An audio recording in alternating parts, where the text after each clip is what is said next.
بُيَّاعِ الْفُولِ، اگر اصحاب حدیث نہ ہوتے، اہل الحدیث نہ ہوتے، قرآن و حدیث کو تھامنے والی یہ جماعت نہ ہوتی، امام شافعی فرماتے ہیں لَكُنَّا بُيَّاعَ الْفُولِ، ہم چنے بیچنے والے ہوتے۔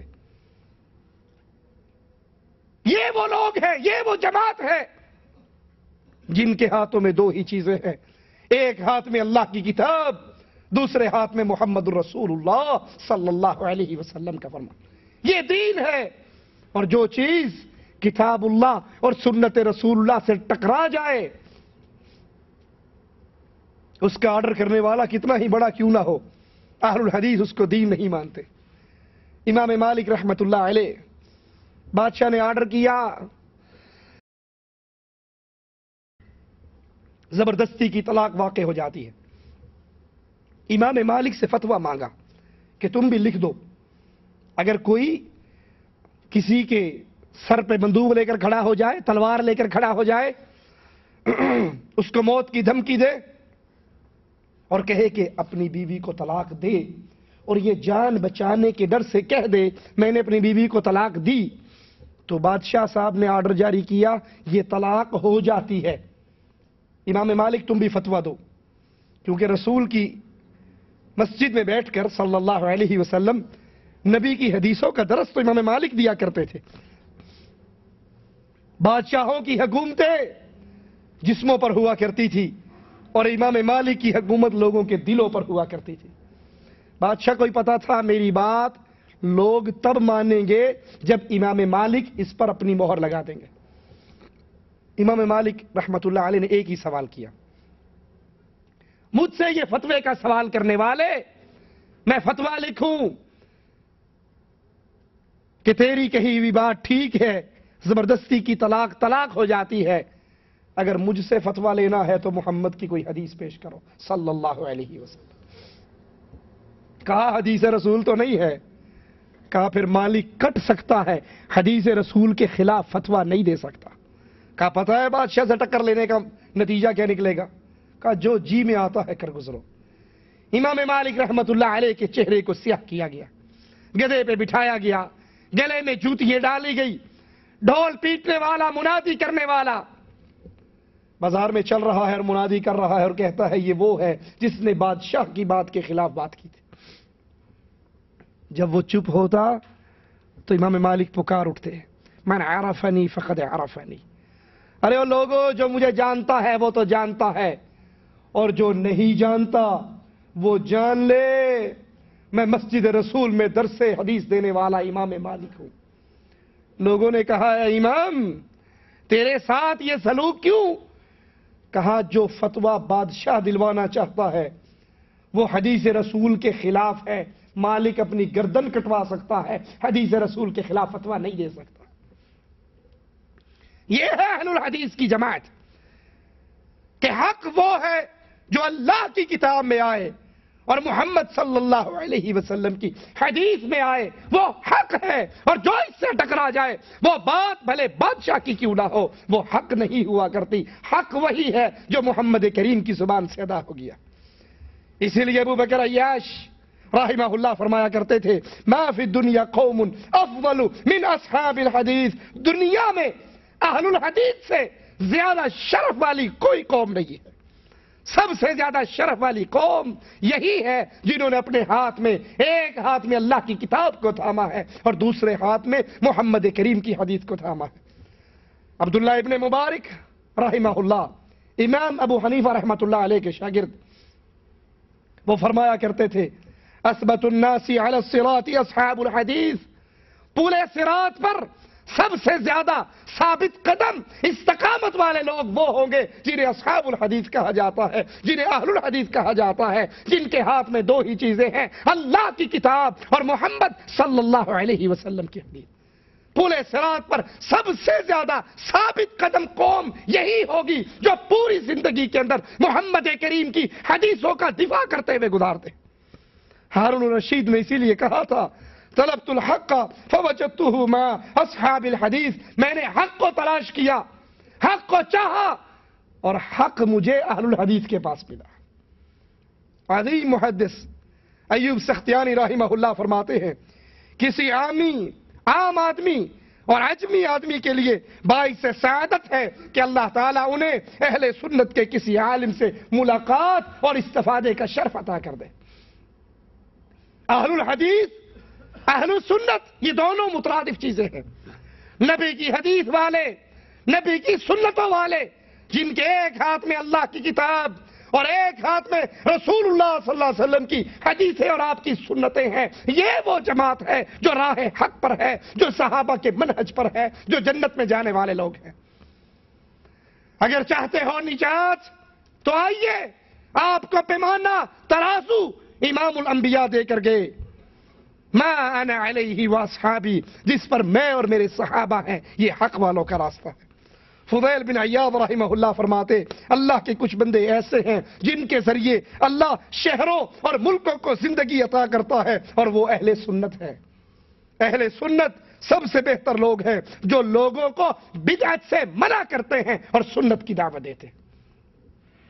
اس دور کے اندر اہل الحدیث ہی وہ جماعت ہے جو ہر عمل پہ رک کر سوال کرتی ہے، اے تیجا کرنے والوں، اے ساتواں کرنے والوں، اے نواں کرنے والوں، اے 10واں اور 40واں کرنے والوں، اے کل اور برسی کرنے والوں، اے مردے کے نام پہ قرآن پڑھ کے اس کی روح کو اصحال ثواب کر کے خود اپنی پیٹ پوجا کر کے جانے والوں، اگر یہ سنت ہوتا تو محمد کرتے صلی اللہ علیہ وسلم۔ اے تسبیح ہاتھ میں لے کے اس پہ دانے پھیرنے والوں، اگر یہ سنت ہوتا تو رسول اس پہ عمل کرتے۔ اے لائٹیں بند کر کے اللہ اللہ الا اللہ کی ضربیں مارنے والوں، اگر یہ سنت ہوتا تو محمد صلی اللہ علیہ وسلم اس پہ عمل کرتے۔ سوائے اہل الحدیث کے اور کوئی جماعت ایسی نہیں جو بدعت اور سنت میں تفریق کر سکے۔ باقی کہتے ہیں جی کی حرج ہے، کھانا سامنے رکھ کے سورت یاسین پڑھ لی جائے، کیا حرج ہے؟ میت کے لیے آتے ہیں، افسوس کے لیے آتے ہیں، ہاتھ اٹھا کے دعا مانگ لی جائے، کیا حرج؟ سامنے گٹھلیاں پڑی ہیں، ان پہ اگر گٹھلیاں نہیں ہوں گی لوگ باتیں کریں گے، سگریٹیں پیئیں گے، حقے پیئیں گے، ادھر ادھر کی ماریں گے، اخبار پڑھیں گے۔ اچھا کام ہے نا، گٹھلیوں پہ آیت کریمہ کا وظیفہ کر لیا جائے اور 100 200 500 دفعہ پڑھ کے اس میت کو بخش دیا جائے، اچھی بات ہے۔ سوائے اہل الحدیث کے کوئی جماعت نہیں۔ وہ کہتی ہے اگر یہ عمل اچھا ہوتا تو اچھوں کے سردار رسول بتا کر جاتے صلی اللہ علیہ وسلم۔ جب امام الانبیاء نے یہ عمل نہ خدیجہ کی وفات پہ کیا، نہ حمزہ کی شہادت پہ کیا، نہ رقیہ کی وفات پہ کیا، نہ قاسم اور ابراہیم کی وفات پہ کیا رضوان اللہ علیہم اجمعین، اگر یہ عمل سنت ہوتا تو محمد کر کے جاتے صلی اللہ علیہ وسلم۔ میرے نبی کی وفات پہ تو ایک صحابی نے یہاں تک کہہ دیا تھا، اللہ کی قسم ہمارے رسول ہمیں اس حال میں چھوڑ کر گئے کہ آسمان میں اڑتے ہوئے پرندوں کا علم ہمیں دے کر گئے۔ آپ نے فرمایا میں تمہیں ایسے چمکتے ہوئے دین پہ چھوڑ کر جا رہا ہوں جس کی رات اتنی ہی چمکتی ہے جتنا اس کا دن چمکتا ہے۔ یہ عمل بدعت ہے، یہ عمل سنت ہے، اس کی تفریق ملے گی تو اہل الحدیث کے پاس۔ جو ہر عمل کرنے سے پہلے پوچھتے ہیں حضرت آپ جو یہ عمل کر رہے ہو کیا یہ رسول اللہ صلی اللہ علیہ وسلم کی حدیث میں موجود ہے؟ ابو بکر عیاض سے پوچھا گیا سنی کون ہے تو انہوں نے فرمایا سنی وہ ہے جس کے سامنے منمانی باتیں آئیں،